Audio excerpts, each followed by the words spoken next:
Yes, it pays to have good credit. You would always want to be on the side of having good credit. Do you think it pays to have good credit? Welcome to the It Pays to Have Good Credit podcast, where we talk about credit scores, business, finances, and take calls to answer all questions related to those topics. To call in, call 225-243-9700 and press option 1 to join in. For those of you who claim y'all was never taught anything about credit, or maybe you guys were just taught wrong information about credit, we have the best book out for you. This book pretty much covers everything that you need to know about personal credit and business credit, and maybe some details in there of how to even repair your own credit. Click the link provided in this video and you can order it straight from Amazon. Yeah, so I actually used your service a while ago for like 2 or 3 months, and I remember what was it? I think it was at that time finances were a lot different, and I really couldn't afford it. Things have definitely changed now, but I guess I had a couple of questions when it comes to like whether or not it's kind of worth it for me to do it. Okay. So I have right now 4 credit cards under my name, which I have 3 of them paid off right now, and I'm getting the other one paid off as well, like within the next week or so. And I'm authorized on my mom's credit card that she rarely keeps a balance on. But I'm more so worried about, I have 2 collection accounts that I tried to dispute through the Experian app, and they came back as like, oh, it's accurate, whatever, but it's $600 total. So is it worth signing up for the service and trying to fight that, or is it worth just paying it? Because I want my credit to be better. It's right around in like 600, 610 range right now, and I've gotten a lot more financially literate in the past year or so. So what do you think I should do here? With $600 worth of collections, honestly, for something small like that, have you tried contacting the debt collector companies to see if they're willing to do a pay for delete option? See, I haven't done that, but I have done that in the past for a couple of creditors. I used to have like a bank account that like they let charge off for like $100, and then I had another one that was like $500, and this was like 2 or 3 years ago. When I requested pay to delete, one of them said, oh, yeah, we can put that in, and it worked. And then the other one took them a while. They said, oh, no, we can't do that. And so I sat there with like a $0 collection balance for a while, and then it just like dropped off. So I don't know if maybe it finally went through or what the situation was. But I have, to answer your question, no, I have not called them yet. I wanted to talk to you before. Yeah, I would try and do a pay for deletion first, because if they accept that, I mean, you can just pay them and that'll get removed from your credit within the next month or so.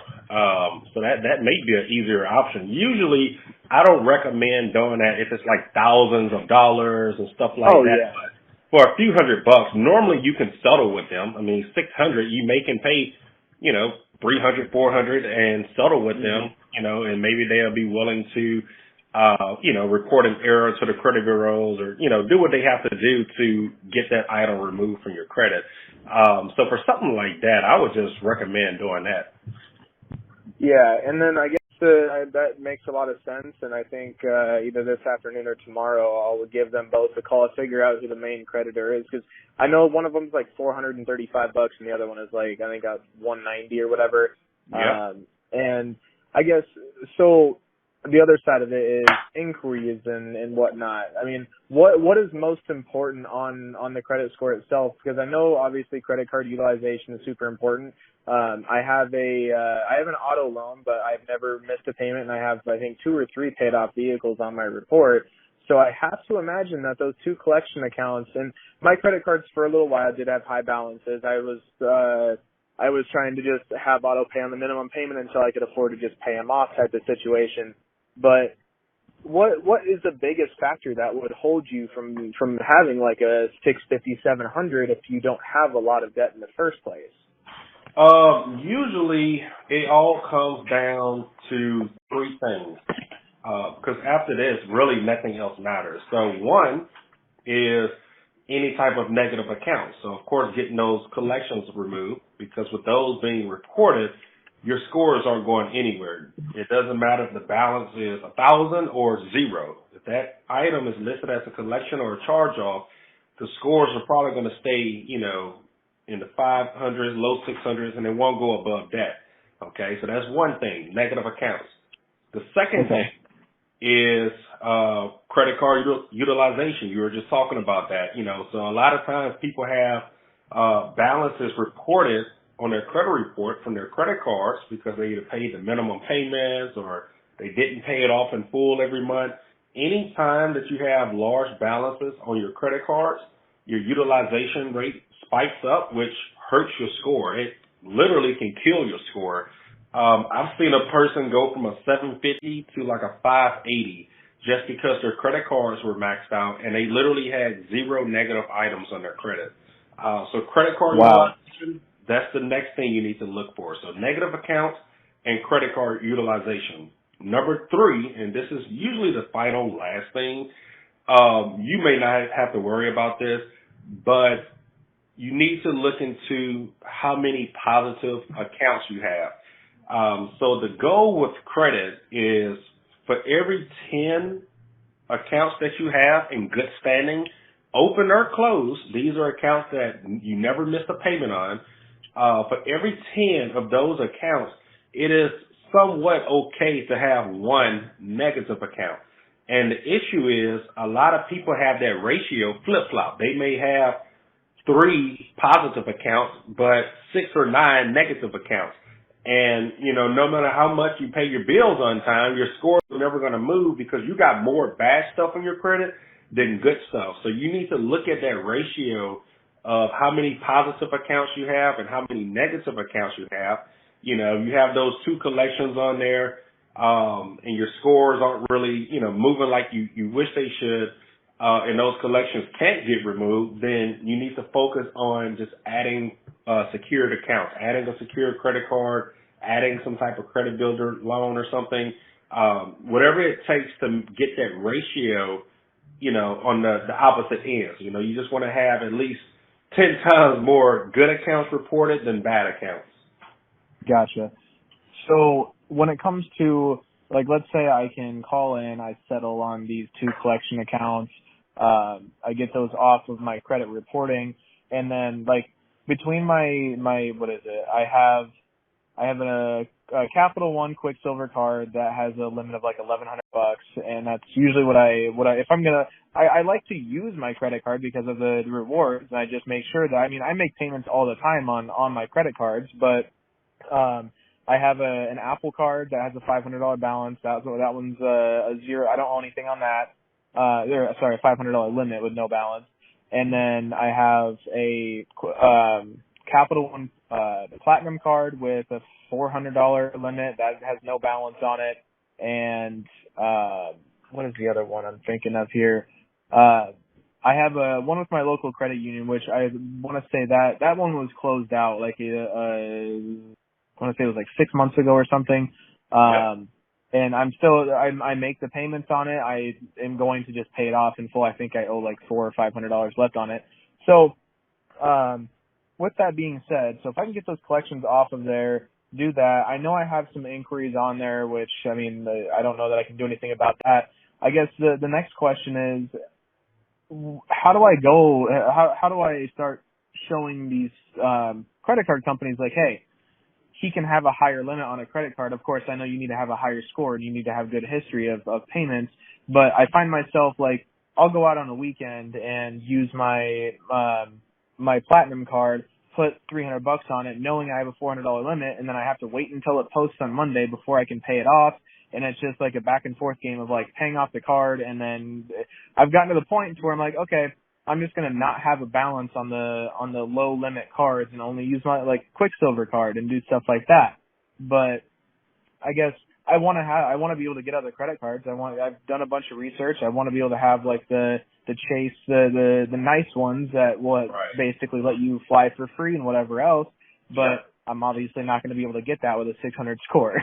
No, you definitely, credit cards are some of the strictest things to apply for with your credit. I mean, some cards today I even get denied for still with 750 plus credit scores. So, to answer your question, this is what I do with my cards. Really, it's not really a stressing thing or back and forth thing. So, with my cards, for example, my business card that I pay every month for my business expenses, every month on, I think it's the 22nd, the card is due.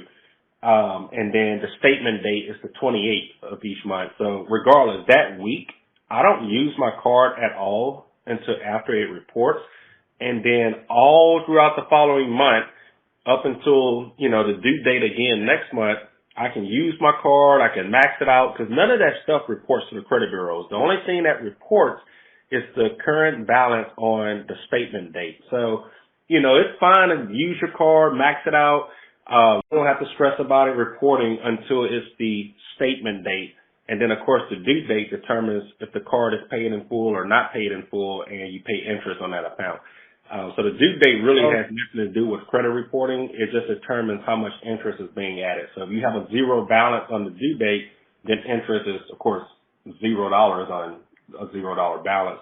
And then the statement date, which is a few days after, whatever the balance is, I wish it was all one day, but the statement date, a few days later, it reports that current balance to the credit bureaus.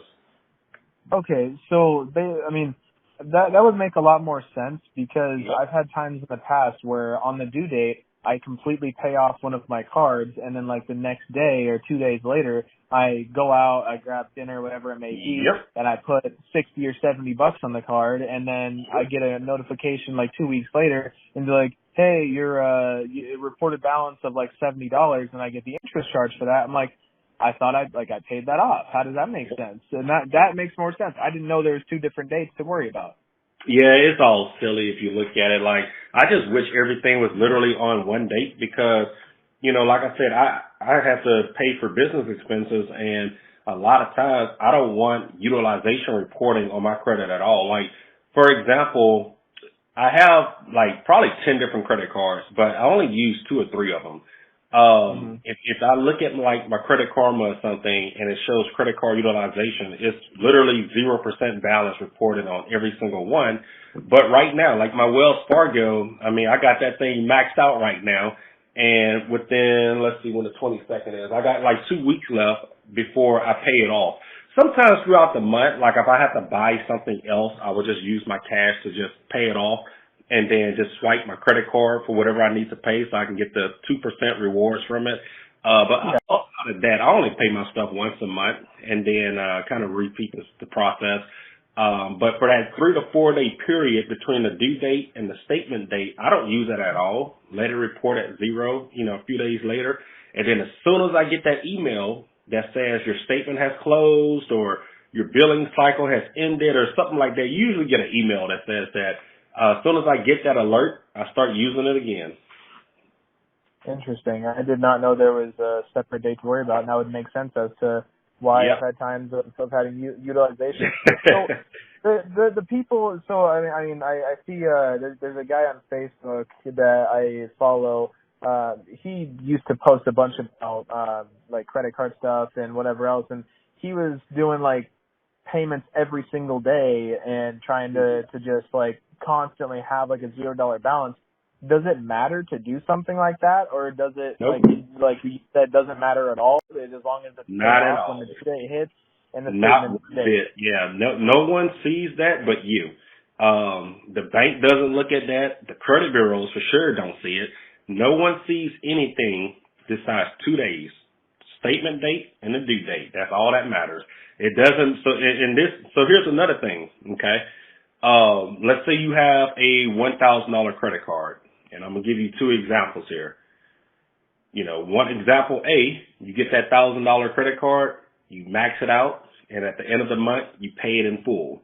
Okay. Situation 2, you get a $1,000 credit card, you throw it in your closet. Next due date, the balance is 0.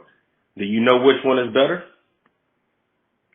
Probably the one that gets used and then paid at the end of the month. Nope. Both are What? equivalent to, both are equivalent to be the same. Because listen, what matters is it doesn't matter how you use the card. The only thing the credit reporting agencies or the bank care about is balances. No one cares about how many times you swipe the card or how many times you paid the card off. Let's say if I swipe my card for $1 every single day and I pay off that $1. Of course, it takes like a day or two to post, but let's just say 30 days. I pay my card off 30 times in a month versus not using it at all or maxing it out and just making one payment in full every month. The only thing the credit bureaus care about is what's the balance on that statement date, okay? The only thing that the bank care about is what's the balance on that due date. You have a balance that's on that due date, then, you're going to have to cuff off some interest money. So that's the only two dates that matter. Nothing else matters. It doesn't matter how many times you swipe your card or how many times you pay it off. None of that stuff matters. Got it. Okay, that's really interesting. Yep. So I get another on the topic of just leaving a $0 balance on a card. If you were to get a credit card and just not use it ever, I've been told before that if you don't use a credit card for a certain period of time, then they will just close the account. Is that true? Yeah, usually after a year, 2 years. Most of them after a year they'll probably close it out. Most of the time they will try and contact you, but there's usually any type of inactivity for a year or so, they may consider closing the account. Gotcha. Okay. For those of you who have bad things reporting to your credit reports, I'm talking about late payments, collection accounts, charge-off accounts. Get with SturgisCreditRepair.com and let them work on your credit. As you're enrolled in their service, you can track your credit score updates. You can see what was deleted, what's being worked on. You literally get alerted throughout the whole entire credit repair process and just work on getting your credit scores improved. Again, visit SturgisCreditRepair.com and let them work on getting some of those bad accounts removed off of your credit reports so you can live the happy lifestyle you deserve. All right, so if you just listened to that whole call, we talked about a few things. So it's not always that we get customers who call in to Sturgis Credit Repair and just trying to sell them to get them signed up and let us do everything for them. There are some things that people should do on their own before they hire a credit repair organization. So if you listen to that call, this consumer had questions in relates to a collection account, and especially if this is something that's small, that's on your credit, let's say under $1,000 or under $2,000 for sure. You should always attempt to do a pay for deletion with the debt collector. So a lot of times some of these smaller third-party debt collection companies, they're going to do whatever they can to get paid, because when you pay them for attempting to collect a debt for the original creditor, they take a commission out of that debt. That's why they're always trying to settle with you some type of way so they can get paid. That's all they care about. They don't care about if it's yours. They don't care about how much money you got. They don't care about, all this nonsense that you're trying to, make complicated. They literally just want to get paid. So a lot of times, if you pay them, they will modify the reporting somehow with the credit bureaus, or say it wasn't you, or say it's wrong, or something like that, in exchange to getting paid. Now, not every debt collector is going to do that, because they can get in trouble for that. They're not legally supposed to modify something to please you in order to get paid. However, there are some that, will do it. So I always encourage anyone who is in the market, or, area of looking for a credit repair service, if you have anything that's small in collections, definitely try and see if they would do a pay for deletion. Now, if they don't, then of course legally you are still tied to that debt. You can't just try credit repair and hey, look, if it gets removed, cool, but guess what, you may still owe that debt. So regardless of how you look at it, this is what I would do if I was in any consumer's shoes. Check my credit report, look at the collection accounts. If I don't have the money to pay for it, see if they're going to settle it. But also ask them to delete it, give you a letter. You know, you want to have something in writing that they're proving to delete this from your credit report, because a lot of them will lie to you. And hopefully you can pay the debt and then it's taken off your credit both at the same time. You won't need credit repair, and then you don't have this debt, you know, hanging over your head for the rest of your life. So that's two things you can knock out literally in one stone. Now, if the pay for deletion don't work, then of course credit repair can benefit you as far as credit reporting. Now, if you are being sued for unpaid debt, you need to wait on credit repair. Do not get involved with credit repair until you take care of a debt that you are being sued for. Now, I'm just talking about people that's having their wages garnished, or being sued in small claims court from a bank or something like that. So definitely take care of that. And like I said, we're not always trying to sell a service.